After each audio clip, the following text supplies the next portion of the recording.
Hello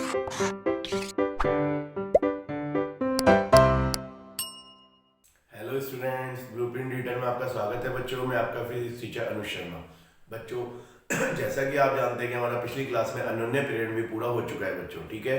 तो बच्चों आज मैं आपको जो हमारा विद्युत चुम्बकीय प्रेरण है उसका एक लास्ट टॉपिक करवाने जा रहा हूँ बच्चों, और वो है भंवर धाराएं। भंवर धाराओं को बच्चों अंग्रेजी में एडी करंट्स भी कहते हैं, ठीक है। तो भंवर धाराएं क्या होती हैं और बच्चों भंवर धाराओं की उपस्थिति कैसे पता चलती है, वो कौन से प्रयोग हैं कि जिनसे हम कह सकते हैं कि भंवर धाराएं कोई ऐसी चीज है जो उत्पन्न हो जाती हैं, और फिर क्या ये भंवर धारा हमारे लिए अच्छी हैं बुरी हैं। भंवर धारा के उपयोग देखेंगे, क्या हमारी दैनिक जीवन में भंवर धाराओं के कोई उपयोग है या नहीं है। तो ये उपयोग आपको पूछे जाएंगे बच्चों एग्जाम में, तो आप इनको थोड़ा सा ध्यान से समझेंगे, ठीक है। ये इंपॉर्टेंट है। और भंवर धाराओं की जो बच्चों परिभाषा भी आती है कई बार, तो एक एक करके मैं आपको समझाता रहता हूँ ये चीजें, ठीक है बच्चों। बच्चों अब मैं आपको पहले भंवर धाराओं की बच्चों परिभाषा बताऊंगा, फिर मैं इसके प्रयोग बताऊंगा, ठीक है, कैसे कैसे इसके प्रयोग है।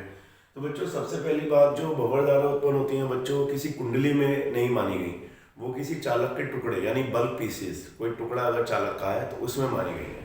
तो बच्चों किसी भी चालक के टुकड़े में चुंबकीय फ्लक्स के परिवर्तन होने के कारण, क्योंकि बच्चों अगर प्रेरित धारा, चूंकि भंवर धाराएं भी बच्चों एक प्रेरित धारा ही होती हैं, और प्रेरित धारा हमेशा चुंबकीय फ्लक्स के परिवर्तन के कारण होगी, तो ये शब्द तो इसमें भी इंपॉर्टेंट है बच्चों। तो किसी चालक के टुकड़े में चुंबकीय फ्लक्स के परिवर्तन के कारण उत्पन्न प्रेरित धारा को भंवर धाराएं कहते हैं, ठीक है बेटा। तो इनकी कुछ अपनी नेचर होती है, वो मैं आपको बताता हूँ। अभी कैसे पता लगे भंवर धाराएं कोई चीज है, अब मैं आपको ये बताता हूँ बच्चों। अगर हम कोई परिनालिका ले लें, मैंने एक कोई ऐसा नॉन मैग्नेटिक एलिमेंट ले लिया कि जिसपे हमने ये क्या कहते हैं, एक परिनालिका बना ली इस प्रकार। तो मैं बच्चों अगर आप देखें एक परिनालिका यानी इस पे तार इस तरह से लपेट देता हूं बेटा, ठीक है। और बच्चों यहाँ पे मैं थोड़ी देर के लिए ऐसा सोर्स लगा देता हूँ विद्युत का जो प्रत्यावर्ती हो, यानी प्रत्यावर्ती विद्युत सोर्स, प्रत्यावर्ती। हालांकि बच्चों प्रत्यावर्ती हमारा अगला टॉपिक होगा, लेकिन प्रत्यावर्ती का मतलब मैं आपको बता दूं जिसमें धारा का मान लगातार चेंज होता रहता है, कम ज्यादा, ठीक है। अब बच्चों इसमें मैं आपको बताता हूं कि अगर मैं एक इस पे डिस्क रख देता हूं, तो बच्चों जैसे ही मैं इसको ऑन करता हूं इस सोर्स को, अभी आप देखें ये की है इसकी और ये अभी नई ऑन हुई है, तो सर्किट जो है अभी क्लोज नहीं है, बंद परिपथ नहीं है, तो कोई धारा नहीं हुई। लेकिन अगर बच्चों पहली बात मैं इस पे कोई डिस्क रख देता हूं, मैंने इस पे एक डिस्क रख दी इस तरीके से, बिल्कुल पतली सी डिस्क,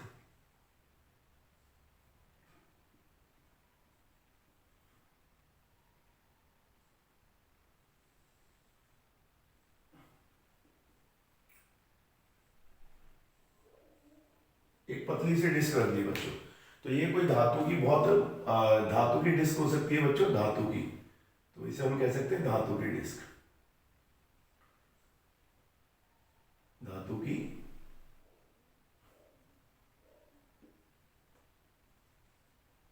धातु की डिस्क, ठीक है बेटा। अब बच्चों गौर से अगर हम देखें कि जैसे ही मैं इस की को प्रेस करता हूं, तो बच्चों इस की को प्रेस करते ही ये धातु की जो डिस्क है कभी तो बच्चों नीचे आती है और कभी ये ऊपर जाती है, यानी ये ऊपर नीचे इस प्रकार से गति करती है। तो बच्चों बात ये आई जब ये सोचा गया कि ऐसा इसने क्यों किया, तो सबसे पहली बात तो ये कोई कंडक्टर है, ये कोई चालक है बच्चों, चालक। तो बच्चों होता ये है कि जैसे हम इसको ऑन करते हैं इसमें करंट प्रवाहित होती है, कुंडली में आप देख सकते हैं इस प्रकार से करंट प्रवाहित होती है। जैसे इसमें करंट प्रवाहित होती है बच्चों, तो इसमें एक मैग्नेटिक फील्ड बनता है इस प्रकार से, और परिनालिका का जो चुंबकीय क्षेत्र होता है बच्चों वो उसके अलोंग द एक्सिस होता है। बच्चों जैसे ये मैग्नेटिक फील्ड बनेगा तो ये इसमें से भी पास होगा, और जैसे ही इसमें से पास होगा तो बच्चों ये चालक के जो अंदर के इलेक्ट्रॉन होंगे वो इसका अपोज करेंगे फ्लक्स के चेंज होने का। तो वो क्या करते हैं, वो इस प्रकार से फ्लो करना स्टार्ट करते हैं कि अगर सपोज करो ये वाला पोल नॉर्थ पोल बन रहा है धारा के प्रवाहित होने से, या मैं कह सकता हूं सपोज करो ये साउथ पोल बन रहा है बेटा, अगर ये साउथ पोल बन रहा है तो वो भी इस वाले पोल को साउथ पोल बना देते हैं, और इसमें जो इलेक्ट्रॉन होते हैं इस प्रकार से फ्लो होते हैं कि वो एक धारा, क्योंकि इलेक्ट्रॉन होते हैं बेटा चालक में जो है फ्री इलेक्ट्रॉन होते हैं, तो जो आराम से किसी कंडक्टर के अंदर उसके आयतन में मूव कर सकते हैं, घूम सकते हैं। तो बच्चों वो इस प्रकार से घूमना शुरू करते हैं कि वो जो धारा बनाते हैं वो भी इस प्रकार की बना देते हैं बच्चों कि ये वाला सिरा जो है साउथ पोल बन जाए, इस प्रकार से। तो बच्चों इसकी वजह से इसमें क्या होता है, प्रतिकर्षण होता है, ये ऊपर उठ जाती है। तो जब प्रतिकर्षण होता है तो बच्चों फ्लक्स कम होने लगता है। जब फ्लक्स कम होने लगता है तो ये उसका क्या करती है, उसको बढ़ाना चाहती है। तो बच्चों थोड़ी देर बाद ये जो है नॉर्थ सिरा बना लेती है और फिर नीचे की तरफ आने लगती है। क्योंकि प्रत्यावर्ती स्रोत होता है तो ये क्रिया चलती रहती है और ये प्लेट ऊपर नीचे आती रहती है। तो पता चला है क्यों होता है, क्योंकि इस चालक के अंदर जो एक प्रेरित धारा, बच्चों इलेक्ट्रॉन के प्रवाहित होने से एक प्रेरित धारा प्रवाहित होती है, प्रेरित धारा, ठीक है बेटा। और ये जो प्रेरित धारा होती है बच्चों, इसी को भंवर धारा बोला गया है। तो भंवर बेसिकली आप जानते हैं पानी में जब ऐसे कोई गड्ढा या कोई आता है, पानी ऐसे घूमने लगता है तो वो भंवर की तरह कहलाता है। इसमें भी इलेक्ट्रॉन इस तरीके से घूमते हैं, जो धारा प्रवाहित होती है वो ऐसे हमें सर्कुलर होगी, ठीक है बच्चों। क्योंकि इलेक्ट्रॉन बाहर घूम रहे हैं तो एक भंवर की तरह वो हम उसे महसूस कर, मतलब महसूस क्या, सोच सकते हैं। तो इन्हें इसका नाम भंवर धारा रखा गया, ठीक है बेटा। अब मैं आपको एक एग्जांपल और दूंगा, बहुत इंटरेस्टिंग है, जिससे पता चला कि हाँ किसी चालक के अंदर भी प्रेरित धारा उत्पन्न हो सकती है, ठीक है स्टूडेंट। तो बच्चों अब मैं आपको एक प्रयोग नंबर 2 दिखाता हूँ बेटा। इस प्रयोग नंबर से भी हमें आइडिया लग जाता है कि प्रेरित धारा जो उत्पन्न होती है वो किसी चालक में वो किस प्रकार से हो सकती है, और उसे भंवर धारा कहेंगे बेटा। तो बच्चों अगर मैं एक धातु के फ्रेम को, जो एक कह सकते हैं लूप की तरह है, उसे कहीं किसी भी एंड से लटका दूं, मैंने एक ऐसे सिरे से बांध दिया, ठीक है बेटा, और ये जो है घूमने के लिए स्वतंत्र है। इसको बच्चों मैंने एक विद्युत चुंबक के बीच में रख दिया। विद्युत चुंबक का मतलब समझो बच्चों, विद्युत चुंबक जो उत्पन्न होगी वो विद्युत धारा की वजह से होगी। जब कोई बाह्य विद्युत धारा प्रवाहित की जाएगी तो ये विद्युत चुंबक काम करेगी, अदरवाइज नहीं करेगी। अब बच्चों बात ये है कि अगर मैंने थोड़ी देर के लिए पहले विद्युत चुंबक बंद कर रखी है, यानी मैंने केस फर्स्ट की अगर बात करूं बेटा, केस फर्स्ट, तो विद्युत चुंबक जो है मैंने ऑन नहीं कर रखी। विद्युत चुंबक, जो विद्युत चुंबक है बेटा वो बंद है। तो इसका क्या मतलब है बच्चों, इसका मतलब यह है कि अब यहाँ पे कोई भी चुंबकीय क्षेत्र नहीं है, तो मैं कह सकता हूं यहाँ पे चुंबकीय क्षेत्र 0 है। अब बच्चों ध्यान से समझना, जब मैं इस कुंडली को थोड़ा सा घुमा देता हूं उसकी प्रारंभिक स्थिति से, तो वो क्या करती है, इस तरह से ऑक्सीलेशन करती है, ऐसे करके। तो बच्चों जब ये ऑक्सीलेशन करती है तो इसे बहुत टाइम लगता है अपनी स्थिति में वापस आने में, बहुत देर तक ये ऑक्सीलेशन करती रहती है, उसके बाद ये वापस अपनी स्थिति में रुक जाती है। लेकिन बच्चों जैसे ही मैं अगर केस सेकंड की बात करूं बेटा, केस सेकंड, तो जैसे ही मैं बच्चों विद्युत चुंबक को ऑन कर देता हूं, विद्युत चुंबक ऑन, यानी हम कह सकते हैं विद्युत क्षेत्र की उपस्थिति, विद्युत चुंबक की उपस्थिति, ये भी कहा जा सकता है। तो जैसे ही बच्चों विद्युत चुंबक की उपस्थिति की जाती है, यानी कोई भी विद्युत क्षेत्र इसमें आ जाता है। अब बच्चों विद्युत क्षेत्र यहाँ पे अगर शून्य नहीं है तो हम कह सकते हैं कि यहाँ पे कोई ना कोई चुंबकीय क्षेत्र होगा। तो बच्चों जैसे यहाँ पे चुंबकीय क्षेत्र होता है, मैं फिर इसे दोबारा घुमाता हूँ तो मैं देखता हूँ जैसे ही ऑक्सीलेट करती है तुरंत अपनी प्रारंभिक स्थिति में आती है, यानी थोड़ी देर ये ऑक्सीलेट करेगी और तुरंत अपनी प्रारंभिक स्थिति में आ जाएगी। बच्चों बात ये हुई ऐसा क्यों होता है, ऐसा इसलिए होता है बच्चों कि जैसी ये जो लूप है, ये धातु का जो लूप है, जैसे चुंबकीय क्षेत्र में बच्चों गति करता है, तो जब ये चुंबकीय क्षेत्र के बच्चों इसका जो तल होता है वो 90 डिग्री पे आएगा तब चुंबकीय क्षेत्र अधिकतम होगा। जब ये उसके पैरेलल हो जाएगा तो चुंबकीय क्षेत्र न्यूनतम होगा। तो बच्चों चुंबकीय क्षेत्र जो है चेंज होने लगता है, अब वही हमें चाहिए होता है। चुंबकीय फ्लक्स जब भी परिवर्तित होगा तो बच्चों इसमें एक प्रेरित धारा प्रवाहित होने लगती है इस प्रकार से।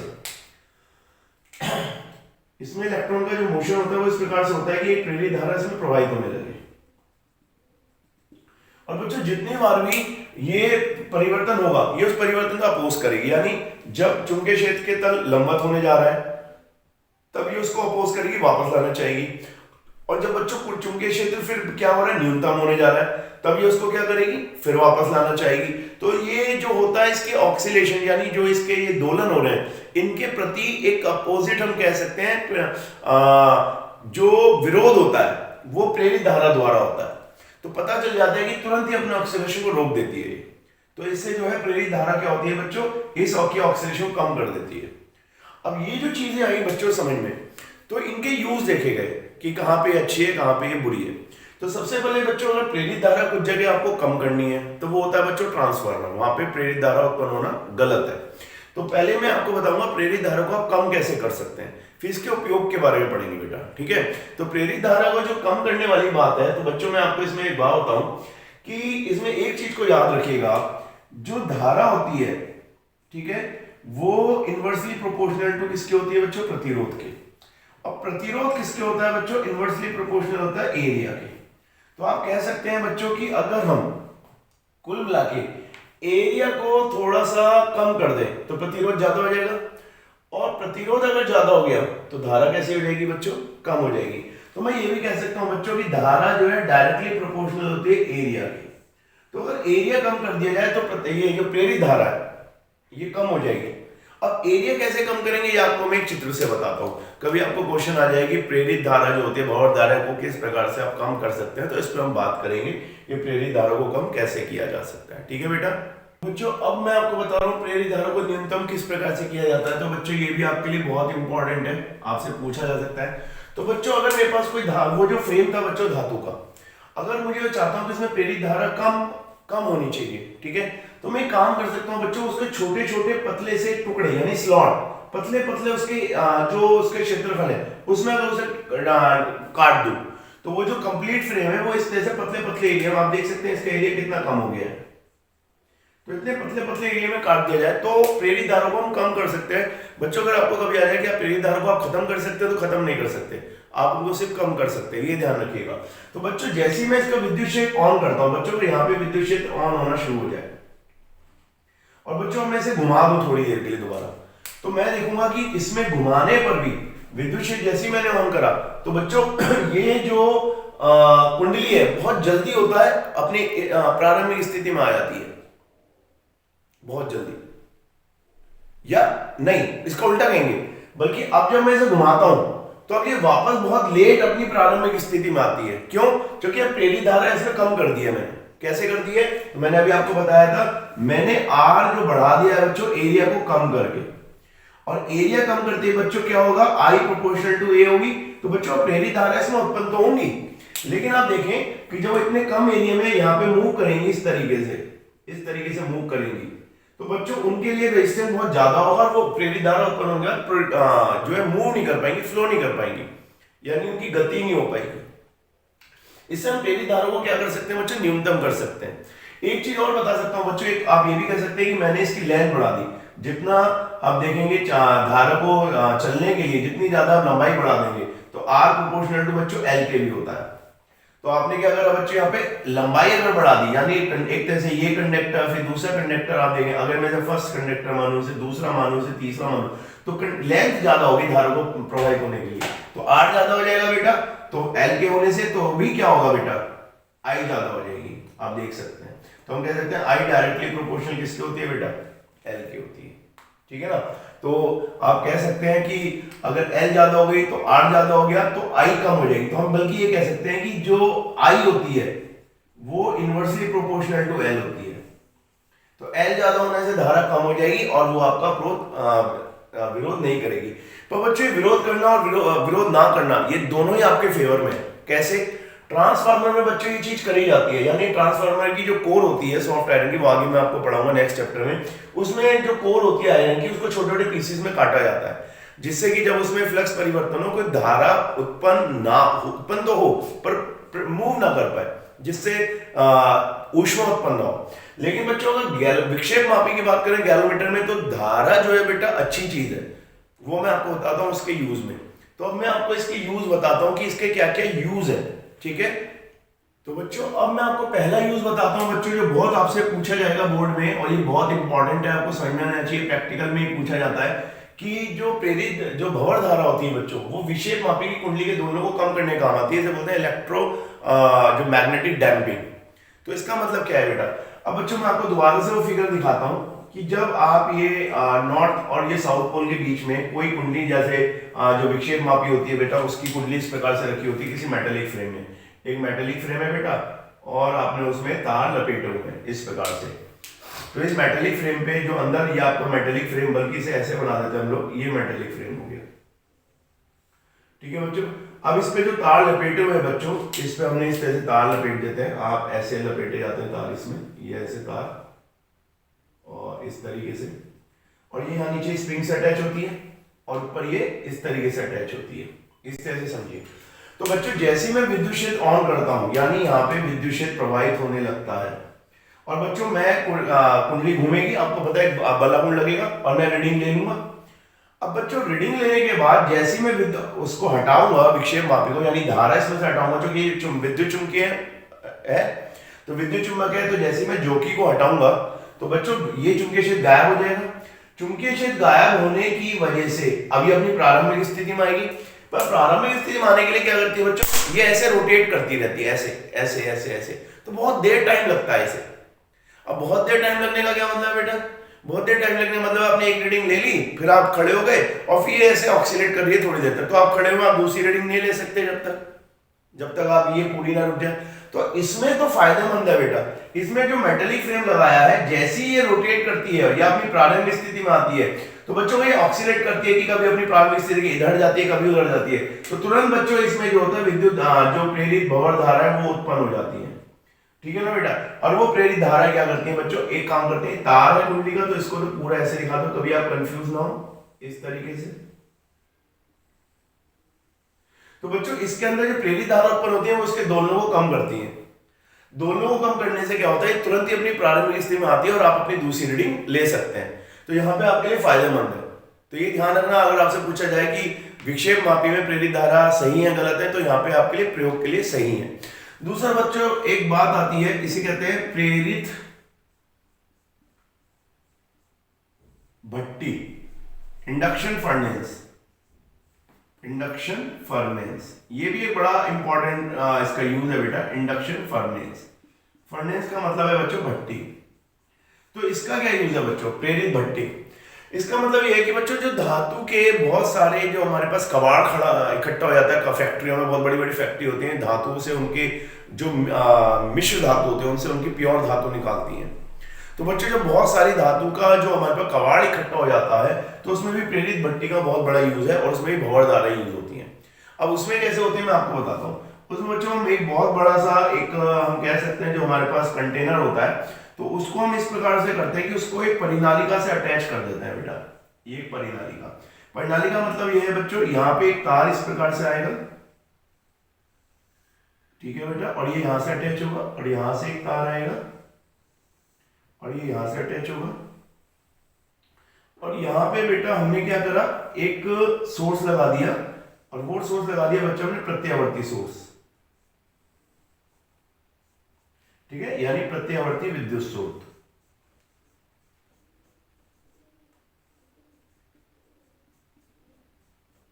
इस प्रकार से बच्चों, तो अब बच्चों होता यह है कि जैसे ही हम इसकी वो प्रेस करते हैं, यहां से धारा प्रवाहित होनी शुरू हो जाती है, और यहां से पूरी प्रोड्यूस होते हुए, और अगर मैं बात करूं तो इसका दूसरा सिरा या तो इसके हम कह सकते हैं कि धातु कंडक्टिंग है, इससे होता हुआ यहाँ आएगा, और ये यहाँ से इधर चला जाएगा। तो बच्चों जैसे ही इसमें धारा प्रवाहित होगी, तो इसमें आपको पता है क्या प्रोड्यूस होगा, चुंबकीय फ्लक्स होगा, इस प्रकार से। और बच्चों यहाँ पे खूब सारी धातु के टुकड़े, यानी जो गार्बेज होता है, बहुत सारे धातु के टुकड़े रखे जाते हैं इस प्रकार से। तो ये धातु के बच्चों पीसीज हैं, धातु के टुकड़े। तो बच्चों जैसे धातु के टुकड़े हम यहां रखते हैं, तो जो चुंबकीय फ्लक्स बच्चों इनमें से पास होता है, इन सब में से, तो लगातार विद्युत धारा प्रोड्यूस होने से बच्चों इनके अंदर भंवर धारा उत्पन्न होती है।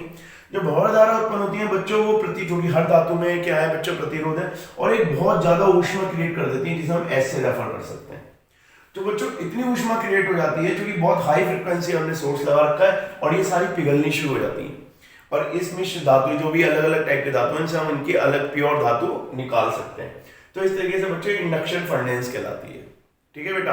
अब मैं आपको एक दो यूज और बताता हूँ, जो लिखने के लिए आएंगे उनको समझने की ज्यादा जरूरत नहीं है, मैं आपको वो लिख के देता हूँ। ठीक है स्टूडेंट। तो बच्चों लास्ट के यूज है, इनको आप देख लेना, क्योंकि लिखने के लिए आएंगे, इनमें समझाने में आपको कुछ नहीं करना। एक बच्चों जो प्रेरित भंवर धारा होती है बच्चों, उनका विद्युत ब्रेक में भी यूज होता है। विद्युत ब्रेक कहाँ पे बच्चों, जो इलेक्ट्रॉनिक ट्रेन होती है उनमें जब ब्रेक लगाते हैं। ठीक है बेटा। और दूसरी बात तो अच्छे बड़े आपके घरों में जो बच्चों मीटर होता है, उस मीटर में एक छोटी सी डिस्क लगातार घूमती रहती है धातु की, उसमें बच्चों प्रेरित विद्युत जो हमारी भंवर धारा होती है इनका यूज होता है। ठीक है। तो दोनों में बच्चों प्रेरित भंवर धारा का यूज होता है। इसके ज्यादा एक्सप्लेनेशन हम जाएंगे नहीं, तो आप ये यूज को याद रखना बेटा बस। ठीक है। तो बच्चों मैं ये कह सकता हूँ कि भंवर धाराएं, अगर एक बार दोबारा बताऊं, तो बच्चों ट्रांसफार्मर जैसी चीज के लिए तो गलत है, क्योंकि वहां पे हमें धारा चाहिए होती है, और धारा अगर बच्चों प्रेरित धारा उत्पन्न हो जाएगी तो वहां पे हीट प्रोड्यूस करेगी, और जो हमारी लोहे की कोर है वो पिघल जाएगी, धातु पिघल सकती है, और ट्रांसफार्मर में शॉर्ट सर्किट हो सकता है। लेकिन ऐसे जितने भी चीजें आपने अपने दैनिक जीवन में देखी है बेटा, इसमें भंवर धाराएं बहुत काम आती हैं, तो भंवर धारा हमारे लिए उपयोगी है। ठीक है बेटा, तो हमारा एक भंवर धारा का टॉपिक हो गया है। अब मैं आपको अगली क्लास में कुछ बोर्ड के न्यूमेरिकल करवाऊंगा। ओके।